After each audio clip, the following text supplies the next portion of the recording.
All right. So welcome. Yay. Thanks for coming back. Thank you for having me. Yes. And so what do we want to talk about today? What's going on? Any things? I know we did kind of want to touch on some topics. Mm-hmm. You know, last time we ended the last session. Yeah. But was there anything that, you know, I like to go with rather than planning, just like what we're feeling at the time. Yeah. You know, because it's just relevant. Yeah.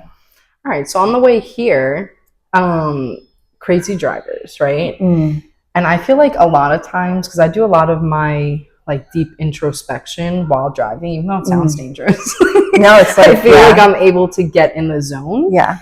And I notice like the metaphors for how people are driving very much relates to like what's going on spiritually in my life. Mm-hmm. So today I got cut off a few times, Okay. right?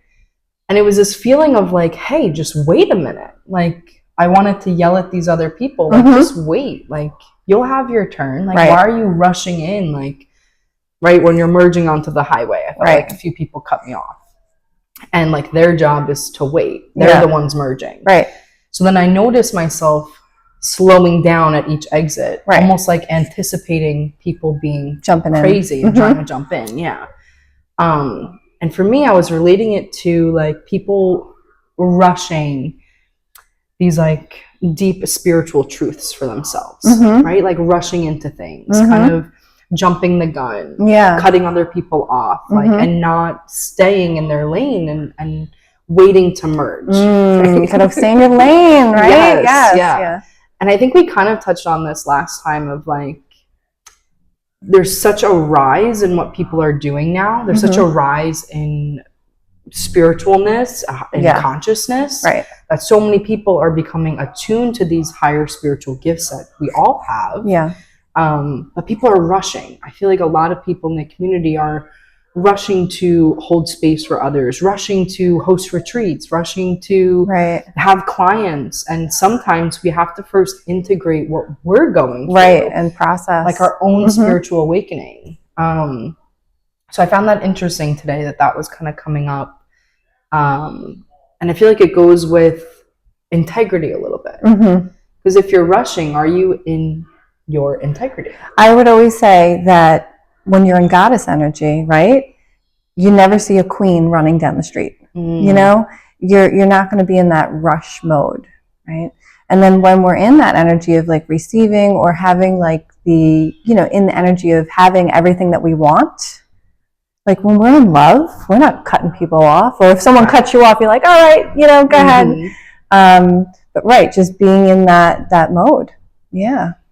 Yeah, knowing when it's okay to not like, we have such a hustle culture here, especially on Long Island. We're getting like the breeze from New York City comes in, and there's such this like rat race energy. But for spirituality, we cannot have that. That can be actually really dangerous as a space holder to rush into certain space holding, because you have to hold that for yourself first and really be attuned to and understanding the different energies before you can really dive deep with others. I like what you said, like, when you're in your goddess energy, you don't need to rush, because you realize like you're part of the creation of everything else.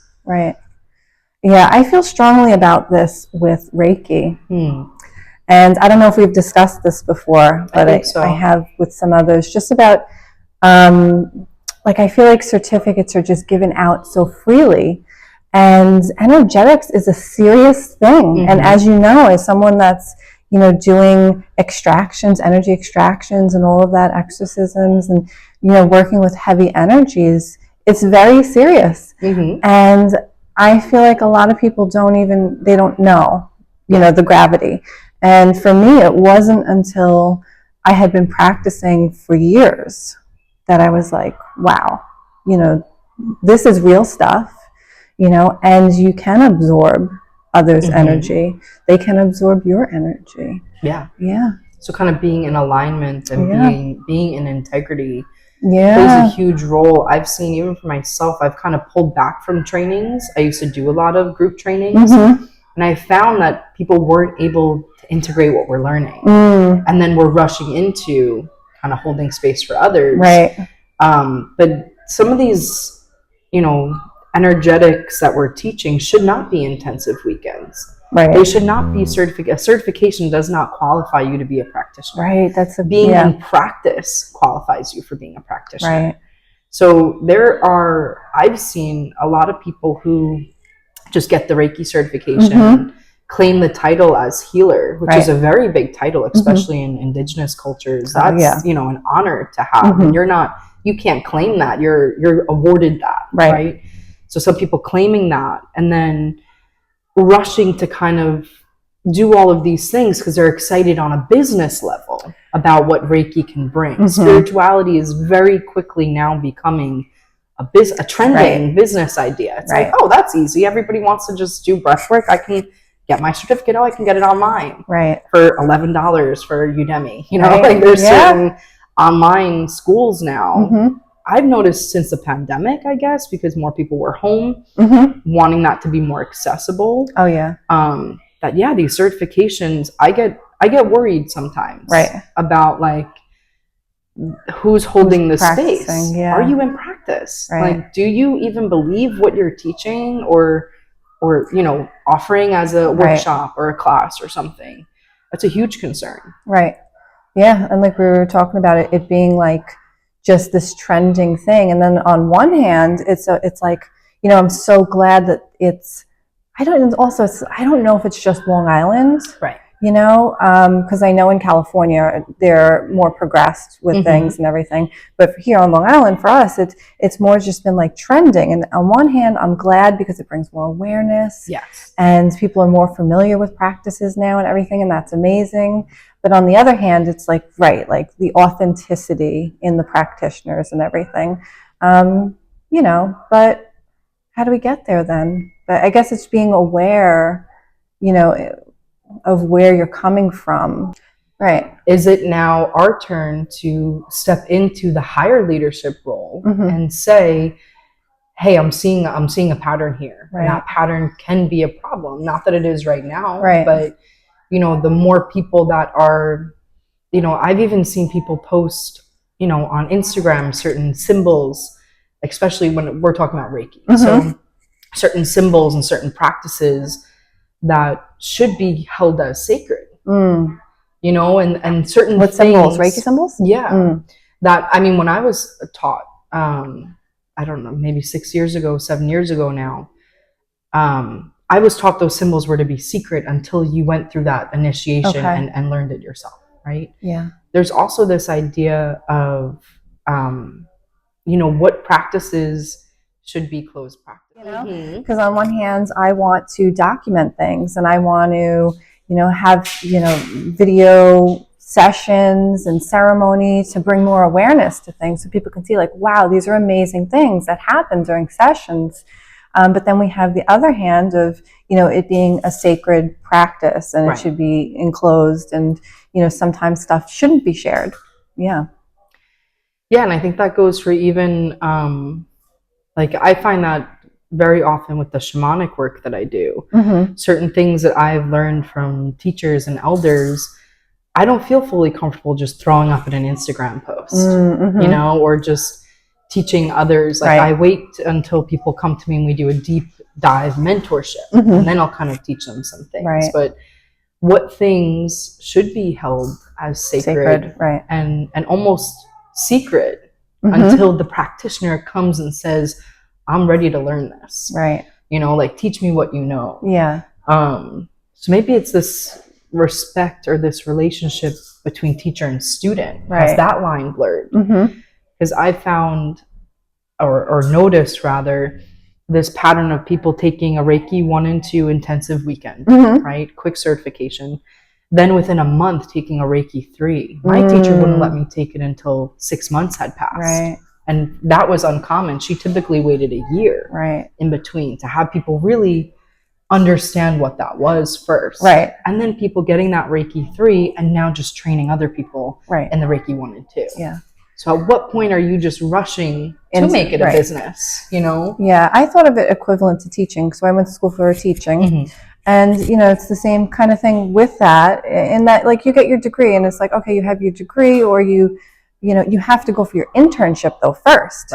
Right? And in the field work is where you really learn, right? And that's where it takes place. But it's like, I don't want to discourage the people who are enthusiastic. Like, it's great that we have the enthusiasm and people want to, but then how do we go from here with things? But I think maybe just having the awareness of it, of just pacing things.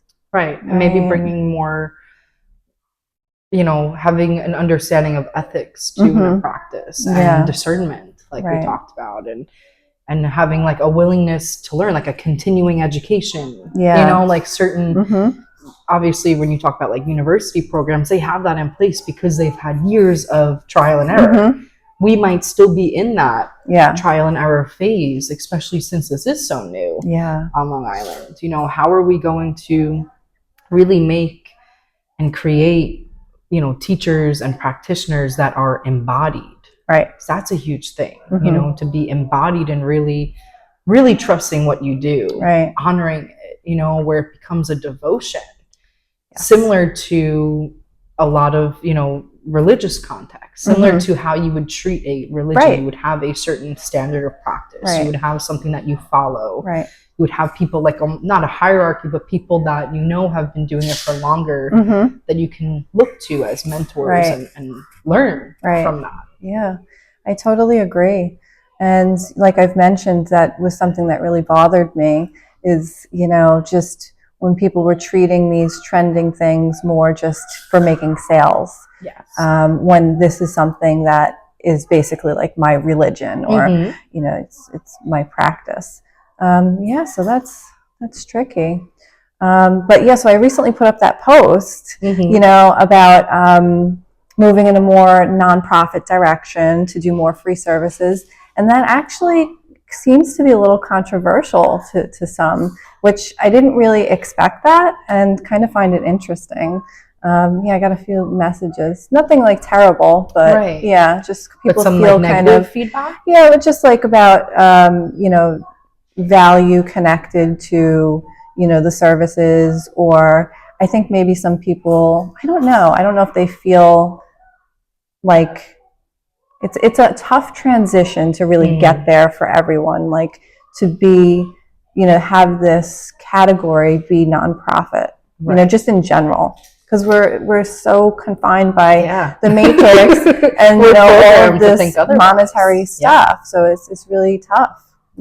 But what's interesting? So when you would make a service where the service for the participants is free, right, and where the practitioner is paying pretty much for a studio space, right, paying for the space to do it, you would think then that would kind of weed out the people who are truly embodied and the people who are doing it just to fill up a room and say, like, for clout, to say like, hey, I did this at a studio that's established. What's interesting is because if as a practitioner you are paying up front to hold a space, you then have to really take time to say, like, what if I were going to spend X amount of money on something, what is truly my craft? What do people want to come to see me do? What am I, like, what lights me up, but beyond that, like, what is my skill? What is my learned skill that makes me different from the crowd? So that would mean practitioners would have to be established in their practice. And on top of that, I think it would make the participants who come and the people that join, like, they're so attuned, they're like so aligned with what that message is, that it would create spaces, I believe, that people are really going to evolve in, because everybody's so conscious. It's such a conscious effort on all fronts, but I think we don't have a structure for that right now to say, like, it's so new, like you're creating something totally new.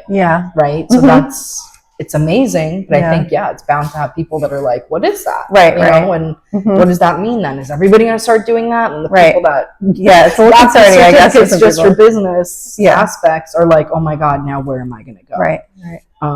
But there's communities for everything. That's also what's awesome about people really stepping into their intuitive gifts, is they're going to find communities that are more surface level. They're going to find communities that are more business based.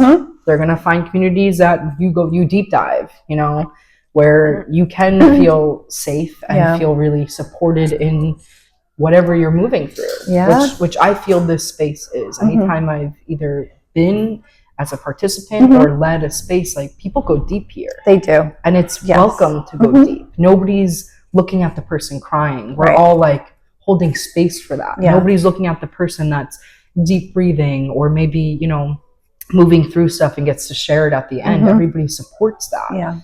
But they're not all spaces are like that. No. I've been in many studios where they're like, oh, I'm sorry, they cut you off. Like, I'm sorry, you know, great circle. Time's up. Yeah. And so it's such a balance between, like, for you as the creator, what are you really creating? Are you creating these sacred community bonds, you know, and these with practitioners that are in practice and embodied, you know, that's your new level of leadership that you're stepping into. Yeah, and I think it's more so just real healing. And our healthcare systems are so, you know, just so messed up. And it doesn't touch on all the layers of the healing that's needed, even.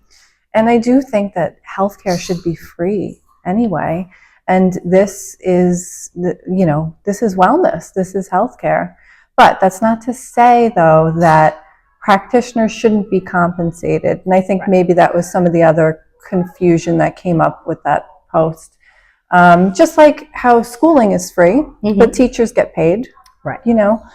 So it's going to take a while for us to get there. But I have hopes that, like, we can at some point, you know, at least, you know, start. Yeah. And I think you're getting paid in other ways, right? I think you're getting paid in your experience. I think you're getting paid in how you're growing through that process. Because if you're so conscious in the creation and showing up, like, there's going to be shadows that come up. As for the practitioner, there's going to be a lot of triggers that we're going to help you evolve if you move through them with grace, right?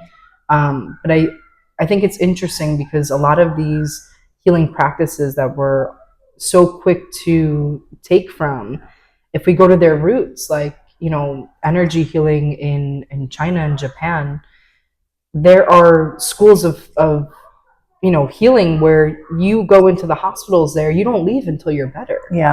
You're there to heal, you know, and all the doctors are aware of it, and they'll stay in your room, they'll chant over you, and they have sound tools, and like, they'll stay there until your tumor's gone. You know, so we're trying to implement that here in a very westernized society where, you know, capitalism's everything. So people are looking for the monetary gain, but maybe we have to reframe that. If money is just a currency that's energetic, then what else are we trading? You know, we're trading our wisdom. We're trading schools of thought that you go through. Your however many years you've been in practice, when we sit and we share energy, I'm gaining that too. Different skills that maybe I would never have access to. Things you can't find in an online course. You know, so there's so much depth that you can experience in those spaces. I agree. So where do we go from here? Don't know. But speaking of triggers, what's something that you do when you are triggered? And this was something we kind of touched about last time too. When we're triggered, what's something that you do to kind of get past that? I feel like that's something that everyone goes through that, whether you're spiritual or not. When something sets you off, how do we handle that? What do we do? So I think in the moment upon being triggered, I try to take a deep breath. Breathing. Breathe and just like, is this mine? Which it always is. Being triggered, there's something there, right? But for a moment, you have to really like sit with, is this mine? And then when you realize, yes, it is, you start to see that other thing that's triggering you as just a thing. It's not a personal attack. So that's the first thing, is disarming that attacking feeling. So breathe. Obviously, First breathe, observe, disarm whatever's kind of coming at you. And I've been working with my triggers for a long time. Shadow work's one of my top practices. So I very easily go into like, how do we shift this? Where is this coming from? I can go into my subconscious and say, oh, it's this. Right. Okay, now let's somatically move this out of my body. Right. And I have those practices in place. But I think for people that are new to understanding their triggers, breathing, disarming, identifying where in the body you're feeling it, I think is key, especially as people are coming into their intuitive gifts, to really like sense, okay, where, if it's in your heart, I usually get it in here, and knowing like where is that coming from. And when you start to even go into like the different chakra systems, you can see what would be there, and then you kind of go through the list. Is this resentment? Is this bitterness? Is this grief? Is this rage? Is this, you know, a memory that I haven't looked at in a while? Is this person reflecting something in me I haven't expressed yet? Right. Because a lot of times we're triggered because there's something in us that's active. Yeah, it's still active. That's not being seen. Right. We're not looking at it. Yeah. So how can we expect the world to accept this in us? You know, so we ignore it, we suppress it more. Yeah. And that's where that kind of danger comes in, because then it bottles up. We go through those loops and those cycles, and we get really stagnant. Right. And that's the funny thing about triggers is that they continue to go in a loop. Yeah. So I've been doing like a lot of studies of patterns lately, and loops, and of course shadow work and triggers, and it's just crazy how like you can actually, when you're in this state and you're really conscious and you really become the observer of your life, and then it's like you see the trigger, you see the loophole, the loop, it going around and around, and it's just like, wow, you know. But I'm coming to realize that a lot of the triggers, we're just comfortable. Yes. And addicted. And we don't know we're addicted to certain things. Yeah, you can be addicted to grief. Yeah. You can be addicted to guilt. Yeah. You can be addicted to, pain and suffering. Yes. And some people don't realize they have these really strong hooks and attachments to things that are going to continue their pain and suffering. Right. So it's knowing what that loop looks like for us, knowing the habits that come up when we're about to get into that loop. Because a lot of times you can zoom out and literally see it. You can like really see it clearly if you're willing to like put down your ego too. Right. And that's where that disarming comes in. It's like, this is not a personal attack. Another deep breath. And then it's like, zoom out. What am I feeling in my body, and what is the real scenario here? Right. And then you start to develop empathy from that, because now nothing's really attacking you. You can almost see that thing, that person that's triggering you is also, there's a wound there too, right. It's a reflection. It's a mirror. Their wound is reflecting your wound. Right. So we can start to see that we all have these wounds because we're human. You know? And you start to take life not so seriously. Yeah. That's where play comes in, and kind of exploring deeper and the energies of what's stored within us.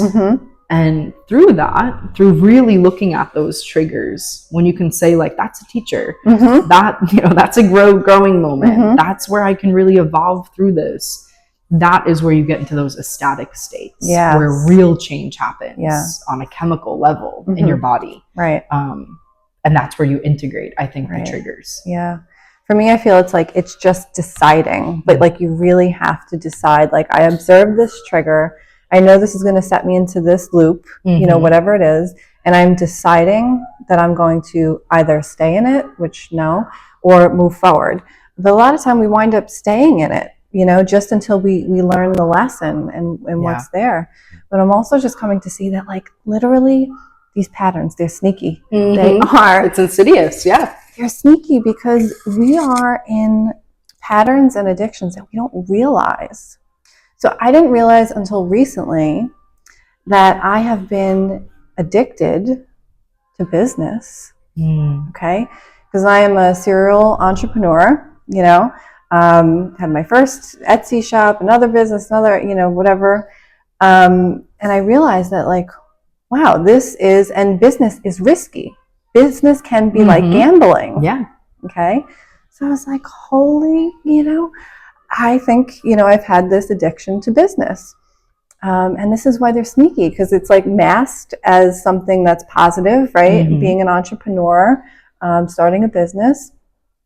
But I think anything that might be in a pattern, could be an addiction. Yeah. And I think also I've seen for myself this addiction to being of service. Oh. So it's also like need to please. Yes. People pleasing. Yes. Right? So once you start understanding, like, why am I overloading myself with clients? Why am I trying to do all of these mentorships? Why am I offering this and this? Like, there was a point last year, in the last few years, I just become a mom, and I noticed I was overloading my schedule to the point where I was working day and night. Yeah. And building, building in a business, a clientele, a practice, all these things, but at what cost? Right. And so last year I had a series of miscarriages where it just like shocked my system. Oh. Where I was like, I'm not being in service to my soul. Yourself, right. Like, I've forgotten what it's like to, even though I'm doing all these practices, I forgot what it's like to fully be of service to me. Yeah. And to be a mother, be of service to my family. Right. And shift that of being in service to others for what? Right. For this idea of success, right. For this label, for this, progress, for this like joy, like what is it? What's that bringing me? And how can I shift that into being of service just for the wellness of my family, yes. Just for my own health, just for my own evolution. Right. So yeah, I think it's really insidious. Yeah. And like, even no matter how much you're in practice of shadow work and looking at your triggers, there's layers. Mm-hmm. Like you said, you come back to that loop, you learn that lesson, but maybe it's a lesson that you couldn't really get all the way into before. Yeah. But now this new scenario pops up, and even though it's the same loop, it's a little bit different where now you can say, oh, I needed to learn that thing. Right. I needed to learn how to have, easeful energy, right. How to have things be effortless. Like, I'm trying too hard. Yeah. So there's definitely, ways that we look outside of ourselves and lose our center. Really, we lose our like internal power when we're seeking other things. Right. Even though those things might seem good, successful, right. Positive. Yeah. And it's funny that I think a lot of us don't realize that the loops is what keeps you in a certain timeline, right? So, and a lot of the work that we do, like a lot of the manifesting and all of that, tied into patterns. And if the minute we break a pattern, we break a loop, that's putting us on a new timeline also. Yes. And what is that doing energetically? Clearing, right?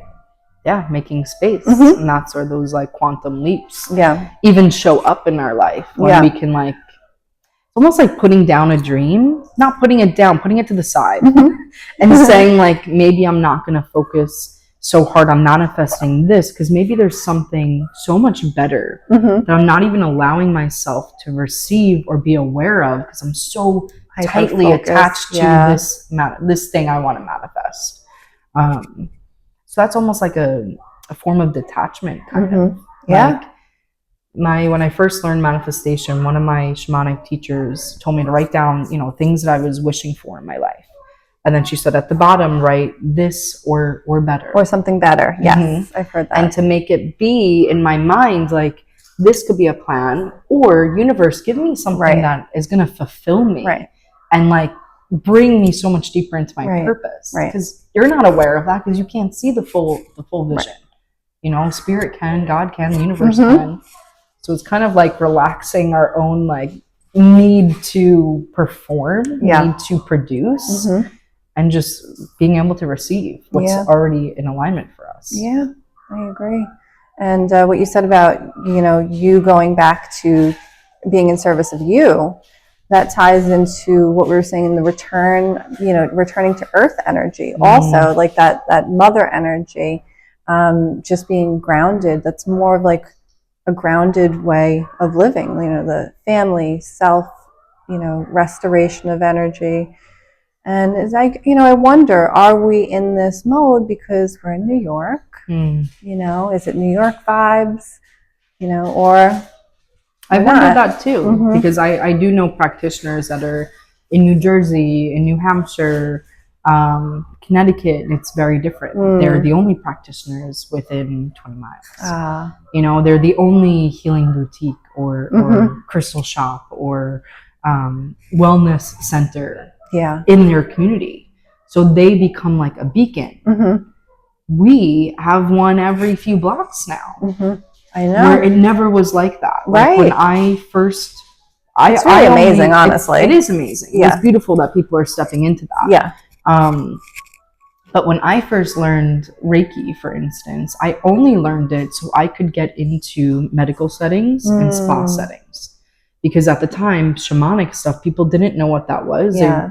They insinuated it with plant medicine. It was kind of like a woo. Yeah, that's way too woo-woo for me. And anything spirit, mediumship, that was kind of not accepted. It was still like very like, oh, we're not going to talk about that. Yeah. Whereas Reiki, you could say that word, people might not understand what it is yet. I'm talking like 7 years ago, people didn't really know. Yeah. Where now you say it, people do know. Right. So that's a positive. You don't have to sit there with your 5 definitions of, okay, what kind of person are you? Okay, you're going to understand if I say it this way.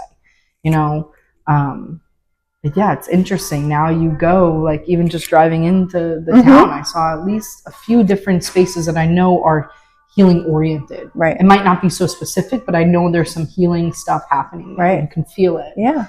So are we just popping up these little like hubs for all different communities, all different types of people? Right. Right. Because not everybody's going to vibe with certain communities, Yeah. So are we doing something that's positive, or are we kind of, creating something that, is out of our control at some point, that's not so positive? I don't know. Yeah.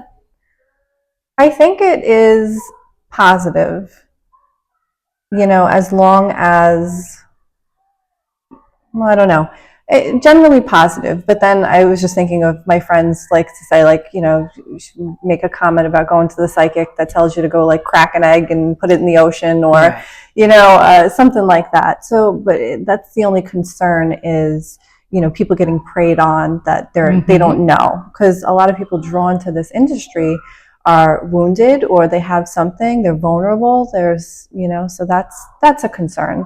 Yeah. And I think that comes with discernment too. The people who are seeking any kind of practices, it's very important for them to be aware of who they're receiving practices from. Right. I know in the plant medicine community, that's a huge concern, because there's some spaces, within America, within South America, within Europe, where you can go and spend a weekend with a practitioner and you sit with that plant medicine. You're under the influence, that practitioner might not have the best. There's been some serious horror stories. Oh, that's terrible. Yeah. Which, the plant medicine community even here, just spray those vibes away. With the plant medicine community here, we don't really have certain regulations, but we have access to medicines that who's serving it? Right. Are they in service to themselves? Right. Are they there for ego? You hope not, especially if it's medicine. You hope like the plant spirit is going to come in and wipe their ego. Yeah. But I've heard of people, even here on Long Island, that serve plant medicine, and then you meet the people and you're like, whoa, I would never want to receive from you. Yeah. And it's just a vibe. Right. But the people that are new they don't. to energetics, that are just freshly coming into their intuitive power, do they have that capacity to discern? Right. And is that maybe just their path? They have to kind of learn the hard, like some people have to learn the hard way. That's what I was thinking of, is that, it's still vibrationally aligned, unfortunately and fortunately, that you're still going to connect with. If you're vibing around that frequency of that, you might match up with that. But it might even be a soul contract, something like that, where it is destined for their personal growth, But yeah, there needs to be some kind of like almost like a regulation within healing spaces where, hey, how long have you been in practice? What are your personal practices? What are our regulations? What are your standards? What's your what's your personal code of ethics? Like, because I think that's when I meet people and it's not even that they say anything or they look like anything. It's vibrational, like you said. You feel things. Where you can feel like, oh, you're not embodied in this, or there's this manipulative energy that's present that feels predatory. Right. Yeah. It's wild, and I think you just have to not have your guard up, because that's not great either, but just have your wits about you. Yeah. In any community. Yeah. And I just think that vibrationally, as things continue to progress, like they'll naturally, people will drop off that aren't a vibrational match to holding frequency and holding space for others.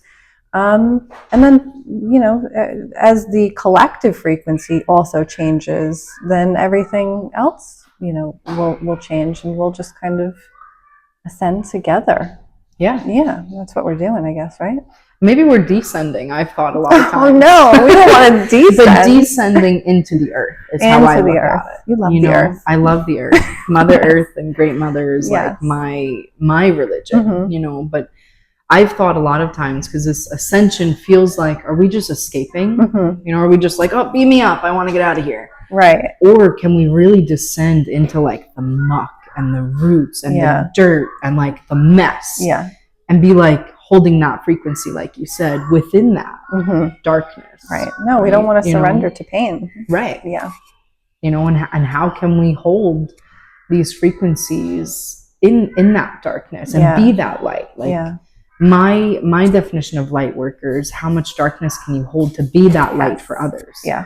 Like I feel like you have to be able to work with, and darkness doesn't mean evil, it just means the things that are more or less suppressed and ignored in our society, right? These shadow concepts, or these shadow, the subconscious of ourselves. So how can we hold that? Right. Yeah. Well, I think we're going to wrap it up for today, but thank you so much for coming by again. It's always a pleasure. Yeah. And,